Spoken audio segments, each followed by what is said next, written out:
Welcome to Penrose Learning, where we make understanding easy. You start by preparing. Make a quick backup and confirm the app version so changes remain reversible. Once done, open the macro editor via Tools Macro Editor or press Ctrl+M. This puts you directly at the editing canvas. Make sure to select an existing macro or create a new file, then name it with a clear function and date so future you recognizes it. This prevents accidental overwrites, and it lets you jump immediately into scripting without wasting time on unrelated setup. You now build the macro logic by mapping the task into input, processing, and output stages. This clarifies what each block must do. Once mapped, write small, testable functions using descriptive variable names and concise comments so debugging is faster.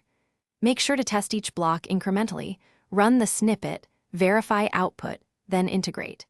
Use conditionals and loops where necessary, and define explicit triggers and failure branches so the macro behaves predictably during complex operations. You finish by running a complete test using representative data and watching logs for unexpected values or timing issues. This confirms the macro meets requirements. Once satisfied, save a version copy and document trigger, permission, and runtime needs so others can reuse it.